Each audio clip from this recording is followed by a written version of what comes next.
But, Scotty, I'm happy to say, is still a good friend to this day. I was just texting him this afternoon. Chris and I are having this conversation, which I'm recording for future use on our YouTube web series, The Speed Hickeys Reunion. And it's January 20th, 2021, Inauguration Day for Joe Biden and Kamala Harris. A blessed and historic day for this nation.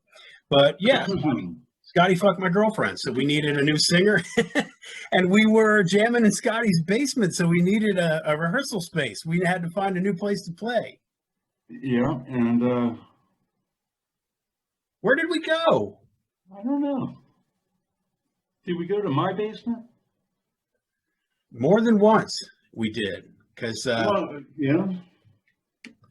Christian, as a good friend and someone that we saw every day at school, who we were hanging out with all the time, he was at a lot of those Bratfish rehearsals and gigs, such as they were, hanging around in Scotty's basement and at these parties. We had art classes with Christian in high school. I'm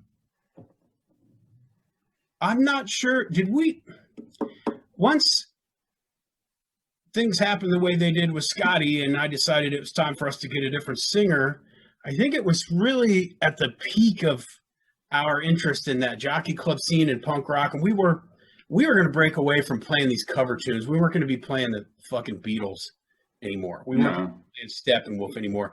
And the songs we were writing were pretty infantile, were pretty stupid, but like we were teenagers and we just wanted to do our own shit. We were into punk rock and we knew it didn't have to be Shakespeare. We just knew it had to be.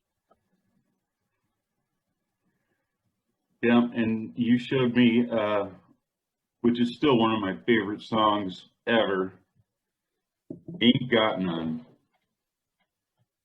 And said, yeah, I wrote a song. And I said, yeah, let's hear it. And it was brilliant. That was the first song that the Speed Hickeys wrote, because I had that riff. I honestly don't know which one of us came up with those lyrics. I want to say it was you. No, I think it might have been Christian. Yeah. I wouldn't doubt that. That first batch of songs, we came up with a good 6 or 7 tunes that became our first demo tape. And like some of the lyrics I wrote and a lot of them Christian wrote.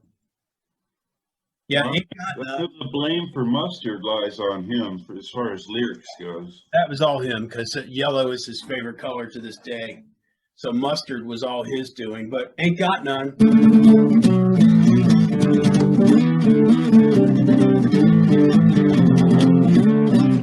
That's almost the whole song right there. Yeah. And the funny thing is, it ain't much fun. We're going to go home, I ain't got none. Watch this. Just now, I had more to drink than I had the entire time the Speed Hickeys were a band. I wasn't drinking yet back then. No, and bless your heart, we made fun of you for it. Oh, relentlessly, and deservedly so, but you were never lacking a designated driver. No, we made fun of you, but we didn't push. Yeah, you'd be walking home. Yeah. So Christian, Banker, myself, and you and your brother Chuck, that was like the first lineup of the Speed Hickeys. And as we started, 4-piece. Yes, that's right. And that was the lineup we took to your dad's studio out in Richmond, Indiana. And that was the lineup that played our very first show at Sudsy Malone's. I always remember that first show as Christmas Day, 1985. Now, and that's my recollection, and it has been for now 35, 36 years. And that was the lineup that we took to our first gig at the Jockey Club. Correct. And there once were recordings of us at the Jockey Club, and I have no idea what happened to them. I had a couple cassette recordings off the soundboard there of the Speed Hickeys original lineup at the Jockey Club. I don't know whatever happened to those tapes. I've been an obsessive, archivist since I was very young. Something I learned, among the many things I learned from Frank Zappa, is just record it. Whatever it is, record it. But those tapes are gone. I think I made copies for you guys, and even those copies have disappeared over the years. Maybe they'll turn up. Maybe Christian has something like buried in his basement somewhere in Maine. Is that where he is now, Maine? Yeah, Scarborough. We're going to get Christian on here to be a featured guest on the Speed Hickeys Reunion web series. But I saw somewhere online, because there's been a lot of talk about Sudsies lately as the plans were moving forward to actually tear the fucking building down. Somebody mentioned that they didn't open until 86. And Jockey Club? no, the Sudsy Malone's. Sudsy Malone's. And so, but I don't know if that's true, because I've always recalled our first gig there was Christmas Day of 85.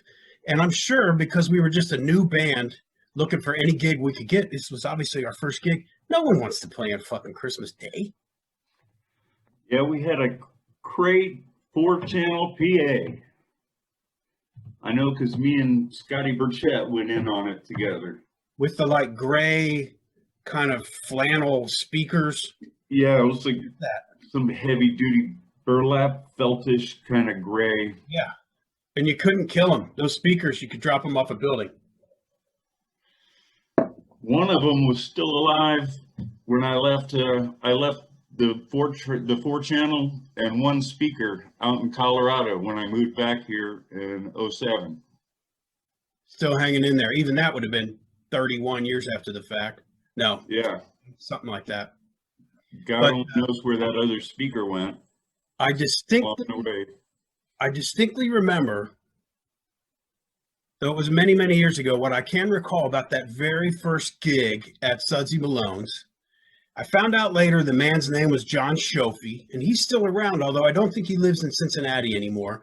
He was the bar owner at the time, and what the fuck he was doing hanging around in his bar on Christmas Day, I don't know, because, I mean, I would have just trusted it to somebody to, you know, whatever. Autopilot on Christmas Day. I'm not coming in if I'm the bar owner. But anyway, and I'm sure that's why you buy a bar, to hang out. Yeah, that's true. Maybe he needed some place to drink.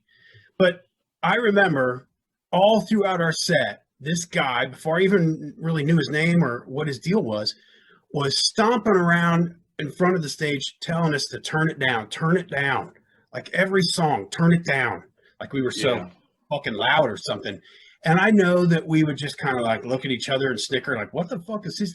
I mean, he didn't identify himself as the bar owner or any sort of authority figure. It was just some dude, you know, telling us to turn it down. And as I recall, we kept turning it up. Yeah. So like even before we really were, you know, I don't think we ever like woke up in the morning and said, what can I do today that's punk rock? But there was like that, I don't know, that was like, fuck this rebellion in it. Like it's Christmas Day, it's our first gig. We just want to get out and play. We probably had maybe 3 or 4 friends show up on Christmas Day, maybe. Well, I think it was that beautiful guy, Christian, who said, well, fuck him.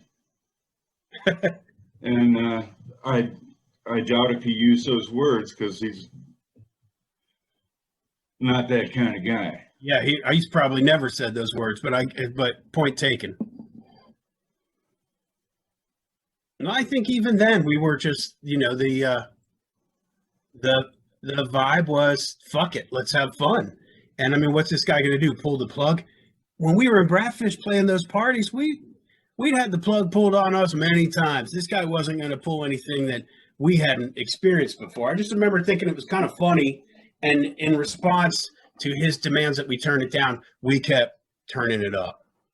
Yeah. You know, the host or hostess of the party would say, you gotta turn it down. And more often than not, it was the guy with the gun and the badge who pulled the plug. Yeah, there was one time, I know you'll remember this, I can't remember the girl's name, but she had a party in a huge backyard, a huge crowd turned up, and when the cops got there, she was really, really worried and really kind of freaking out that they were going to break up her party.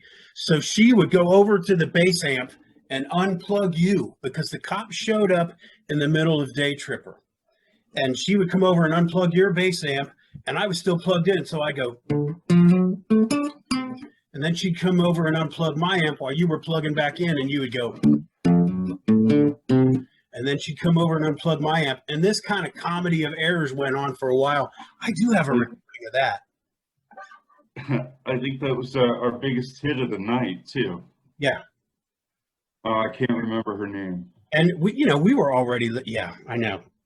We'll have to break out the yearbook and see if we can, stir up some memories of the people that were actually kind enough or foolish enough to have us play at their parties.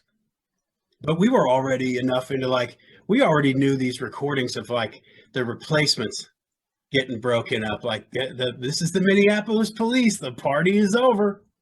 Yeah. And we already knew about Joe's garage. So turn it down. That was our idea of the big time. That was all we were in it for. We just wanted to achieve the arrival of the cops and somebody breaking up the party. It's that's kind of the pinnacle. Wow, where do we go from here, man?